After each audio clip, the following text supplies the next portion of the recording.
What's up, guys? It's Coach Grant with First Down Training. And today we're going to be breaking down some of Trevor Lawrence's throwing mechanics from his first week at rookie mini camp for the Jaguars. Okay, so we're going to be talking about just his overall mechanics, why his motion looks the way it does, and how he's able to get more velocity on the throw, and how he's able to have such a quick release. So I hope this video gives you guys some value on just terms of quarterback mechanics and what to look for. Okay, but also, fellas, if you're a quarterback and you want to improve your arm strength, you want to improve your shoulder mobility, be able to have good mobility in your rotator cuff, and want specific exercises to do that, check out that very first link in the description. It's for our 2-month-long quarterback gym bundle. So it's 2 months of the specific exercises that quarterbacks need to be able to do in the gym to help performance. It's not about, you're not lifting like a linebacker. You're not trying to put on mass. You're doing exercises that are going to help you on the field. So check out that very first link in the description. First month is kind of an introductory month. The second month is way more advanced exercise for you to see results faster. So again, very first link in the description. Let's get started. So this clip here from Lawrence, main thing I want to talk about right here is everybody kind of, what the big critique, right, on like, for example, like Justin Fields, the big critique on his motion was like,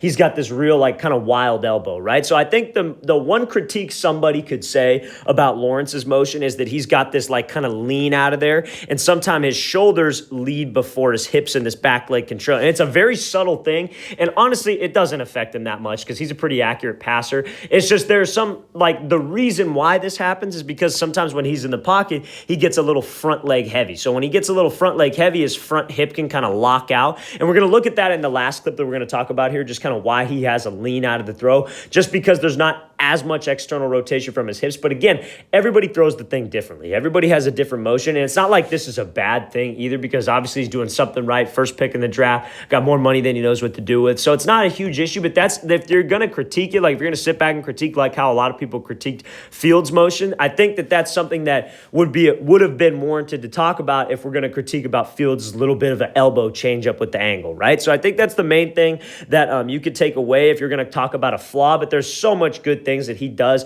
He's always got a good base in the pocket, right? He's got a good base and a good ball carriage, and that's the first thing that we're going to talk about today. So at the end, and like the next level, whether you're a youth guy going up to high school, whether you're a high school guy going up to college, there's always going to be that speed change. There's always going to be a change of just the game speed, and the windows are going to get smaller no matter what level you're at. Whether you're a freshman guy making a jump to varsity, freshman to JV, it gets a little bit faster, right? Not crazy fast, but the big jump is from high school to college and then college to the NFL, right? So the thing that I love about Lawrence's motion is that you don't see this from a lot of guys in the draft, is that he goes from just here to just here. It's such a quick motion. No matter where he's holding this ball, he's just able to get it out of his hands. And that's why I think he's probably definitely the most ready guy, which goes to show why he's the first pick in the draft, because he's constantly loaded on that back leg and he's constantly loaded with this ball carriage. It's just quick. It's just out of his hands no matter what. He doesn't have that load up in the motion. He doesn't raise the ball up to his ear. He doesn't hold it down by his gut and then raise it up to this like quote unquote shelf. He has a very relaxed ball carriage, and he's just able to get this thing out right now. He's just able to separate and go, and that back leg constantly has weight on it for him to transfer forward and be able to get this thing out. Now, I think maybe he could get a little more weight on his back leg like we were talking about, so he could be a little bit lighter on the front foot so that front hip can transfer through when he has that weight transfer, because sometimes when you drive and you have too much weight, you see how he's got a lot of weight on the front leg, that can cause your shoulders to lead your hips. But again, the reason why that's a problem is because guys will lose arm strength. Lawrence doesn't lose arm strength. He probably has the strongest arm coming out of the draft class right here, so it's not a huge issue, right? But that's just for younger guys. Sometimes they'll see that they don't have enough weight on their back leg. They'll get front leg heavy, and then their shoulders will lead before their hips. So if you guys kind of have that problem where you feel like you maybe don't have as much arm strength on the ball, don't have as much velocity, don't have as much zip, this could usually be the issue, where maybe you're getting a little bit too front leg heavy. This back leg trails behind a little too much. But again, everybody has different things. You try to look for the key consistencies in all these quarterbacks that are playing at the highest level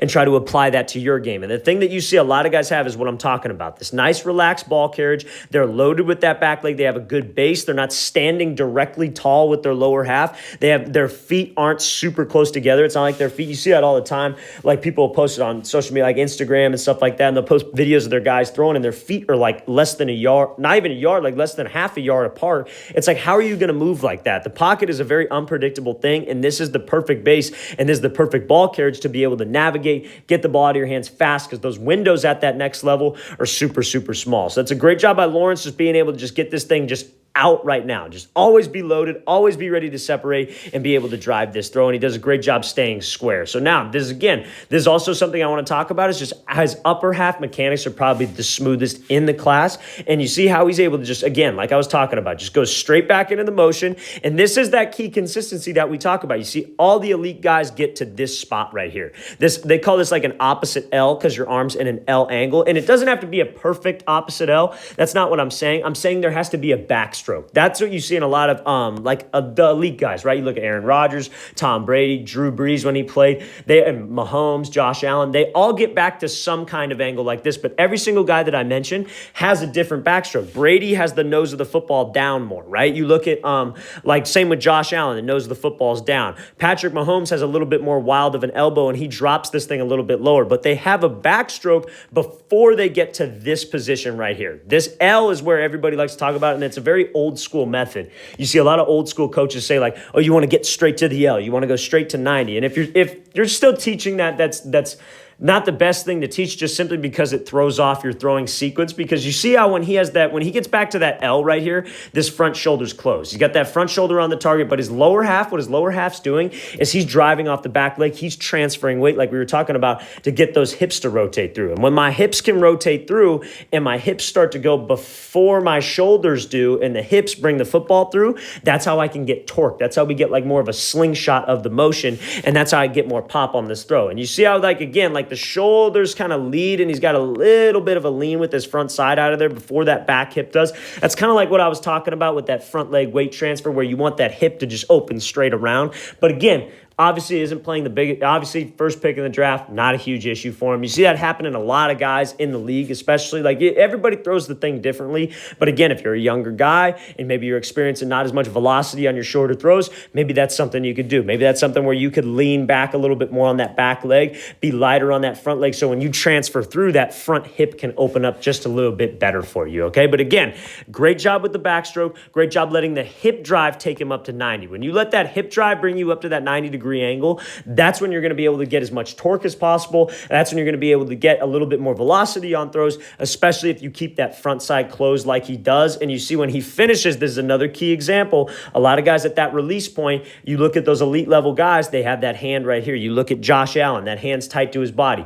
Patrick Mahomes, tight to his body. Aaron Rodgers, he hardly moves that front hand. Those are the key things that you want to look for in quarterbacks to pull into your own game. Everybody throws the ball differently. There's no two quarterbacks that have the exact same throwing motion, exact same mechanics, exact same everything. But the key points that they have is they have this backstroke, right? So when it comes to upper body mechanics, they have this backstroke. And then when they rotate through, that front hand is somewhere in front of their face. They're not opening their shoulder and pointing it back over here. They're not swinging their front elbow down to their hip. They're trying to keep this thing here and have that nice clean release point so my front side doesn't affect my release point. Let's watch the thing again, full speed one more time. Great job letting those hips bring that ball through, and great spin obviously on the ball as well. So now let's look at this clip. This is what I was going to talk about that front side. And again, you see like kind of super heavy he is with that back leg. Now, I'm not saying you don't want to get your weight there. It's just like when I'm standing in the pocket, like he's got a real, and this is honestly, like I said, he's got like a 50-50 base. What a lot of people teach is you want to get like maybe 60-40, right? Or some people I've heard teach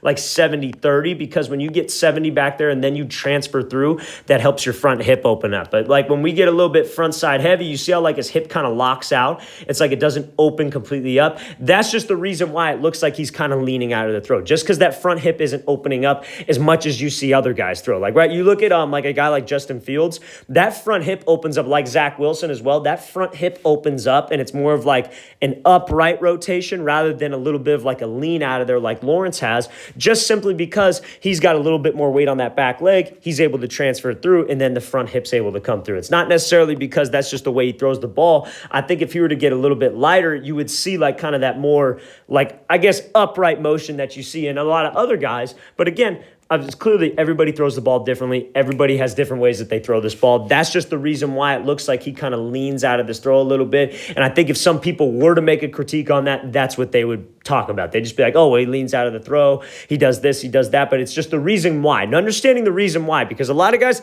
this is not a bad lean. A lot of guys, when they don't open up that front hip, they don't drive enough with their backside. They don't actually transfer enough weight. And so this leg gets really far left behind, and they'll overcompensate with the lean. And maybe they don't have as disciplined of a front side as Lawrence, where they keep that hand there. They'll swing their elbow down. That release will get pushed high, and they start releasing high. They start coming down like a pitcher and releasing low. So that's why I pointed out. That's just the reason why. That's just kind of how you understand how the body moves, like the biomechanics of everything, right? So when that front hip locks out, you're a rotational athlete as a quarterback. You have to kind of get something with your upper half. You kind of have to get your upper half a little bit more involved in the throw. Now, if you don't understand what I'm talking about, go check out like a video on Aaron Rodgers where he's just throwing like even pregame, and you see how much that front hip's able to rotate through. He does that kind of like pop step with his front foot.